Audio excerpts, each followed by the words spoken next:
자, 이스라엘 백성들이 람셋이라고 하는 곳을 떠나서 숫곳에 이르렀습니다. 그래서 그때 이제 얼마나 나왔나 사람 수를 세 보니까요, 아이들 제외하고 보행하는 장정만 카운트했더니 거의 60만 명 됐다고 그랬어요. 60만 명. 그러니까 장정이니까 남자만 말하는 거죠. 되게 장정은 여러분 이제 18세 이상을 말하는데 여자들도 있지 않겠습니까? 남자들이 60만이면 여자들도 한 60만 되지 않겠습니까? 자, 장정하게 되면 18세에서 60세까지 보거든요. 60세 이상 된 어르신들 계실 거 아니에요. 잘 생각해 보세요. 그 다음에 아이들 다 생각해 보게 되면 대략 얼마쯤 될 것 같습니까? 자, 18세에서 60세 되는 남녀만 120만 명쯤 되는 거예요. 그렇죠? 여기 보게 되면 장정만 60만이라고 그랬으니까. 그럼 아이들, 여러분, 남녀가 결혼해서 하나씩만 낳았다고 그래도 60만 가정이 되지 않겠습니까? 120만 명이. 그러면은 180만 명이 되는 거예요. 거기에 아버지 어머니 계시지 않겠습니까? 그 아버지 어머니 계시는데 남자가 만나서 여자가 만나 결혼하니까 아버지 어머니가 둘씩 계시는 거예요. 그렇죠? 근데 그것도 좀 돌아가셨을지 모르니까 디스카운트 하자고요. 두 분으로 줄이자고요. 그럼 그분이 모두 120만 명이 되는 거예요. 근데 그것도 너무 많으니까 좀 빼자고요. 60만 명을 하자고요. 그러면 이것만 해도 240만 명이에요. 그래서 어떤 학자들은 가장 보수적으로 보는 게 240, 50만 명이고 정말 좀 넉넉하게 보게 되면은 350만, 400만까지도 될 수 있다. 이렇게 보는 견해가 있습니다. 그리고 대개 250만 내외 이렇게 봅니다. 300만까지 볼 수 있는 거예요. 어마어마한 숫자의 사람이 어떻습니까? 출애굽을 한 겁니다. 그리고 말씀 보게 되면 수많은 잡족과 양과 소와 식마른 가축들과 함께 하였다 그랬습니다. 엄청나게 많은 사람들과 함께 가축들이 나왔다는 걸 말합니다. 그리고 성경은 그 사람들이 바로 고센 땅에 정착해서 출애굽할 때까지 기간이 모두 430년이었다고 말합니다. 근데 그럼 노예 생활은 도대체 몇 년 정도가 될까? 학자들은 한 세대를 30년으로 보는데 바로 이 출애굽 뭡니까? 이 애굽 요셉의 사건을 요셉의 사건을 기억하는 거를 한 30년 정도로 보더라고요. 그러니까 한 30년 정도는 귀하게 대접받고 살았지만은 그 애굽 이 요셉의 사건을 기억한 바로 왕이 죽고 난 다음에는 그걸 기억하지 못했다. 그래서 한 400여 년 정도 노예 생활했다 이렇게 보는 겁니다.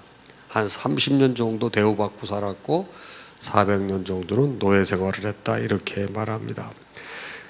그런데 이 사람들이 430년 동안 노예 생활을 하다가 출애굽한 날, 그날 저녁 하나님께서 애굽의 모든 이 장자들과 다음에 가축의 이 첫 것들을 다 죽이셨지만은 바로 이 어린 양의 피를 임방과 문설주에 발랐던 이스라엘 백성들만큼은 다 지켜주시고 보호해 주신 거예요. 그래서 말씀해 보게 되면 그것을 애굽 땅에서 인도하여 내심을 여호와 앞에서 지킬 것이니 그랬습니다. 그게 바로 유월절이라고 말씀하셨습니다.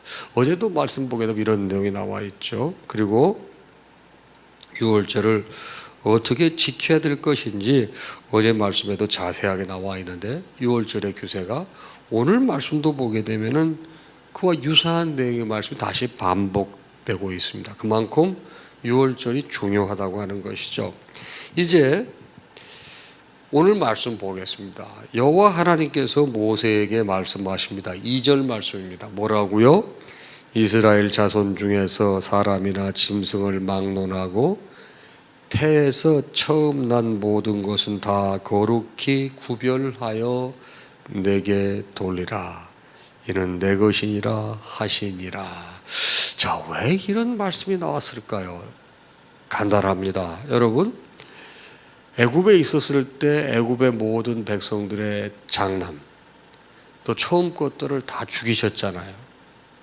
만약에 어린 양의 피를 문설주와 임방에 바르지 않았으면 이스라엘 백성들도 다 죽는 거예요.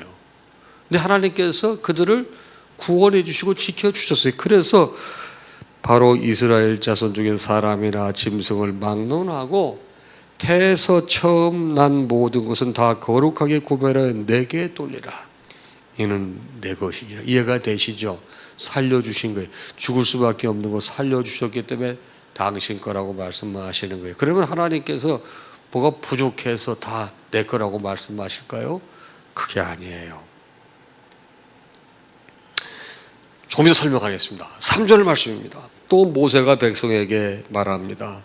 너희는 애굽 곧 종되었던 집에서 나온 그날을 기념하여 유교병을 먹지 말라. 어제 말씀 보게 되면 이 사람들이 나올 때 발교되지 아니한 여러분 반죽을 가지고 나왔다고 그랬잖아요. 그러니까 다 발효가 되지 않은 거, 아직도 그렇게 발효가 되지 않은 거니까 누룩이 없는 거니까 음식이 딱딱한 거예요. 근데 나와서 그날 그걸 먹었어요. 기억나시죠? 그래서 유월절과 무교절을 지킬 때 일주일 동안 무교절, 바로 누룩이 들어가 있지 않은 떡을 먹으라는 얘기예요. 절대로 그날을 기념하여 유교병을 먹지 말라. 여호와께서 그 손의 권능으로 너희를 그곳에서 인도해 내셨습니다. 도대체 왜 하나님께서는 무교병을 먹으라고 하셨을까요? 여러분, 사람이 이 소처럼 되새김질하고 살면 얼마나 좋겠어요. 한번 잔뜩 먹고 천천히 먹으면, 사람은 아무리 맛있는 음식을 먹어도 평균 하루에 3끼 밥을 먹어야 되는, 그렇죠? 아무리 맛있는 걸 먹어도 저녁에 먹어서 다음날 아침엔 뭘 먹어야 되는 거예요. 그런데 여러분, 일주일 동안 딱딱한 누룩이 들어가 있지 않은 떡을 먹는다고 한번 생각을 해보세요. 고통이 얼마나 힘들 것 같아요. 여러분, 힘 안 들 것 같습니까? 여러분, 저희는 이제 이 성만찬 할 때 이제 카스테라 같은 걸 이렇게 식빵 같은 걸 해서 하지만은, 여러분 정말 그 미국에서 성만찬 할 때는 그 누룩이 들어가 있지 않은 걸 준비합니다. 근데 조금도 누룩이 들어가지 않은 건 너무 딱딱해요. 잘못하면 이가 이 연세 드신 분들 이해 문제가 될 수 딱딱합니다. 그래서 아주 약간을 넣는데, 자, 제가 말씀을 하나도 안 들어간 거 여러분 엄청 딱딱해요. 말랐을 때. 물론 금방 만들었을 때는 괜찮지만은 이걸 먹으라고 하는 이유 뭐예요? 고통. 너희들이 400년 동안 애굽에 종살이 했던 그 고통을 기억하라, 이 말이에요. 자, 유교절을, 유월절을 지키라고 하는 거 가장 중요한 게 너희들 종되었던 그 고통의 시절을 생각하라. 하나님의 전적인 은혜로 말미암아 너희가 출애굽해서 가나안 땅에 구원 백성이 돼, 그 감격을 잊지 말라는 거죠. 자, 그럼 왜 성경에서는 자꾸만 유월절을 지키라고 그러느냐, 구약 성경에. 그리고 이스라엘 백성들은 가장 중요한 절기를 여기냐, 바로 이 얘기거든요. 근데 이것이 여러분과 저에게 신앙적으로 어떻게 다가와야 되겠습니까? 우리는 무교병을 먹고 있습니까? 여러분, 교회에서 1년에 한 번 우리가 이 금식을 선포하는 때가 있어요. 그렇죠. 언제죠? 우리 부활절 바로 전주인 고난 주간에 우리가 한 끼 금식하자. 그리고 할 수 있으면 금요일에 하루 정도 금식했으면 좋겠다, 이렇게 권면을 하잖아요. 그렇죠? 네. 그게 뭐예요? 예수님께서 이제 사망의 권세를 이기시고 부활하신 것이 바로 우리에게 영원한 구원자, 바로 그리스도가 되신 거 아닙니까? 영원한 소망과 희망을 주신 거 아닙니까? 그걸 기억하라는 거예요. 그 믿음의 여러분 그 이 근거, 이거를 잊지 말라고 하는 것이 이게 유월절을 지키는 목적이에요. 그래서 1절부터 7절까지는 그런 내용인데 특별히 6절에 이런 말씀이 있습니다. 이래 동안 무교병을 먹고, 자 아까도 말씀드렸습니다. 무교병, 누룩이 들어갔지 않은, 들어있지 않는 걸 먹고 7째 날에는 여호와께 절기를 지키라. 7절 또 무교병 얘기가 나옵니다. 이래 동안은 무교병을 먹고 유교병을 내게 보이지 아니하게 하며 내 땅에서 누룩을 내게 보이지 아니하게 하라. 그러니까 먹을 뿐만 아니라 아예 그 자체를, 누룩 자체가 보이지 않게 치워버리라는 얘기예요. 철저하게 구별된 신앙, 바로 절기를 지키라고 하는 말씀이 되겠죠. 자, 8절입니다. 그러면 이제 아이들이 물어볼 것 같아요. 아버지, 왜 이걸 이렇게 해야 돼요? 그러면 뭐라고요? 내가 애굽에서 나올 때 여호와께서 나를 위하여 행하신 일로 말미암았음이라. 바로 하나님께서, 너는 모르지만 아버지가 애굽에서 종살이해서 너무 고통스럽고 힘들었어. 근데 하나님께서 아버지뿐만 아니라 우리 민족들을 다 구원해 주신 거야. 그래서 너무 감사하고 고마워서 이 절기를 지키는 거야. 너도 잊지 말어. 아버지가 없으면 너도 없는 거잖아. 그렇지? 근데 하나님께서 아버지 살려주시고 지켜주셔서 너도 이 땅에 태어난 거야. 꼭 알아라. 이 얘기예요. 이 얘기. 그러면서 아까 이제 그 본문을 읽었던 부분이죠. 10절 해마다 절기가 되면 이 규례를 지킬지니라. 그러니까 그때 한 번 지키는 게 아니고 매년 지키라는 거예요. 매년. 그리고 11절 여호와께서 너와 내 조상에게 맹세하신 대로 너를 가나안 사람의 땅에 인도하시고 그 땅을 내게 주시거든. 주실 거잖아. 주시거든. 12절 어떻게 하라고요? 너는 태에서 처음 난 모든 것과 내게 있는 가축에 태에서 처음 난 것을 다 구별하여 여호와께 돌리라. 이건 무슨 말씀이에요? 아까 제가 첫 번째 건 다 하나님 거라고 말씀드렸잖아요. 이거를 행하라는 거예요. 그러면 처음 난 자식을 죽이라는 걸까요? 그거 아니에요. 하나님의 것이라고 하는 것은 하나님의 일을 하게 하라. 여러분, 그래서 옛날에 어른들이 첫 자식은 다 하나님께 바친다. 여러분, 옛날에 여러분 그 우리 어머니 세대 때, 할머니 세대 때 자식 낳게 되면 여러분 다 절에다 갔다가 여러분 바쳤어요. 혹시 아세요? 절에 가게 되면 여러분 막 이름 다 써놓고 이렇게 이 부처 밑에 가게 되면 여러분 뭐 향로 같은 거 막 있고 그런데 다 이름을 다 쓰고 다 첫 번째는 다 바치고 그랬어요. 그건 무슨 뜻이, 내가 부처님의 가르침대로 제대로 잘 살겠다고 하는 나의 약속의 표시가 첫 자식을 드리는 거예요. 그런 뜻이었어요. 여러분, 이 말씀은 뭐예요? 여러분, 가장 중요한 게 여러분 맞이에요. 그렇지 않아요, 여러분? 중요한 게 맞이야. 전 잘 모르겠는데 우리 어머니가 그러시더라고. 여러분, 우리 2번, 3번, 4번은 그냥 있으면 있고 없으면 없는데 1번이 없으면 큰일 나요. 여러분, 우리 어머니 돌아가시게 된 게 왜 돌아가셨는 줄 아십니까? 우리 어머니 돌아가신 날이 뭡니까? 어머니 병 나셔서 중환자실 들어가신 날이 형 생일 전날이에요. 근데 상태가 안 좋으셨어요. 그래서 제발 병원 가시라고. 그런데 어머니가 내일 네 형 생일이니까 떡 해놓고 가시겠다고. 그 떡 준비하시는 동안에 시간을 놓치신 거예요. 그래서 중환자실에 가셔가지고 3주 계시다가 회복 못하고 돌아가신 거거든요.